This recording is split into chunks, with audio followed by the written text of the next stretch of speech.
Ən yaxşısı qartalın maketidir, uçan variantı. Bir neçə ildir istifadə edirəm, çox effektivdir.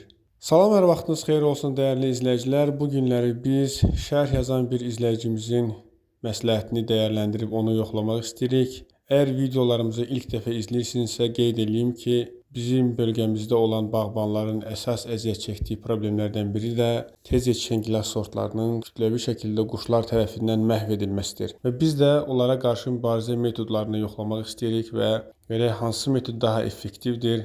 Həm özümüz öyrənmək istəyirik, həm də bizim kimi bilməyən izləyicilərimizə paylaşıb bildirmək istəyirik. Bu günləri biz məhz çərpələnglər vasitəsilə quşları qorxudaraq məhsullarımızı quşlardan qorumaq metodunu sınaqdan keçirəcəyik. Həqiqətən bu metod effektivdirmi ya yox, biz bunu bilmək istəyirik. Ona görə də mən 2 ədəd çərpələng almışam.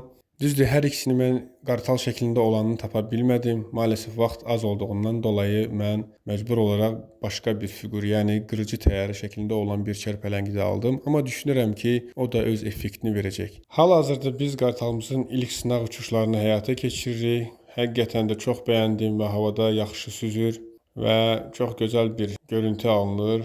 Düzdür, biz insanlar üçün xoş görüntü olsa da, amma biz istəməzdik quşlar üçün də belə xoş görüntü olsun. Biz istəyirik ki, onlar əksinə qorxsun. Çərpələngdən istifadə edərkən əsas fikir verməli olduğumuz nüanslar var. Bunlardan birincisi çərpələngi bağlayacağımız dirəyin kifayət qədər hündür olmasıdır. Ona görə ki, nə qədər hündürlükdə çərpələng olsa, o qədər də hava axını vasitəsilə onun göydə olması ehtimalı çoxalacaqdır. Çünki hava axını daha yuxarılarda, yəni daha yüksəklikdə daha çox olur. Növbəti fikir verməli məqam isə çərpələngi bağlayacağımız dirəyin kifayət qədər, əgər bu ağac olacaqsa kifayət qədər hamar olmasıdır. Əgər hamar olmazsa, çərpələngin ipi bu nahamar dirəyə, ağaca ilişəcəkdir və çərpələng göyə qalxa bilməyəcək. Növbəti fikir verməli olduğumuz məqam isə çərpələngi birbaşa dirəyə bağlamaq yox, həmin dirəyə fırlanan bir mexanizm, yəni öz oxu ətrafında fırlanan bir mexanizm bağlanaraq ona çərpələngin bağlanmasıdır. Çünki belə olduğu halda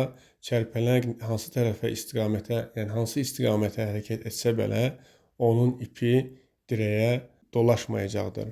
Əks halda əgər siz çərpələngi birbaşa dirəyə bağlasaz, onun ipi dirəyə dolaşacaqdır və çərpələng ilişəcəkdir. Bunun üçün ən yaxşı metod əslində düzdür, biraz xərc tələb edir. Adi balıq tutan tilovların, yəni uç hissəsini bağlamasıdır. Çünki o tilovlarda bildiyim qədər fırlanan konstruksiya var, bir mexanizm var və əgər ona bağlasaz ümumiyyətlə heç bir halda çərpələng ilişməyəcəkdir. Çünki həm tilov özü hamardır, həm də ucu isə fırlanandır. Ona görə bu daha çox effekt verəcək, daha yaxşı effekt verəcəkdir.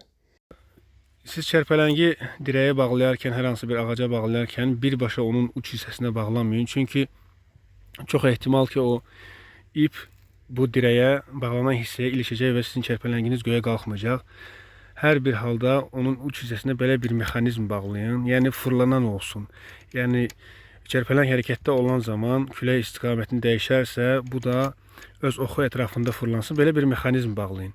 İndi mən sırf şərt deyil ki, belə bir mexanizm olsun. Mən sadəcə mağazadan bunu tapdım, bunu bağladım. Bundan daha gözəl mexanizmlər var.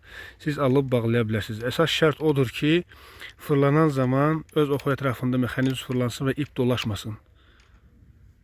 Bir də qeyd etmək istəyərdim ki, çərpələnglərin özləri ilə verilən iplər, onlar o qədər də keyfiyyətli deyil. Güclü külək zamanı qırıla bilər. Ona görə də bildiyimiz elementar balıqçıların istifadə etdiyi leska dediyimiz həmin leskalardan istifadə etsəz daha məqsədə uyğun olar və ən güclü küləkdə belə sizin çərpələnginiz qırılıb havaya hər hansı bir başqa yerə uçmayacaqdır. Dostlar, beləliklə biz bağımıza 2 çərpələng qoyaraq hava hücumundan müdafiə sistemlərini aktiv elədik. Lakin bağımıza çərpələng qoymaqla bu demək deyil ki, iş bitdi.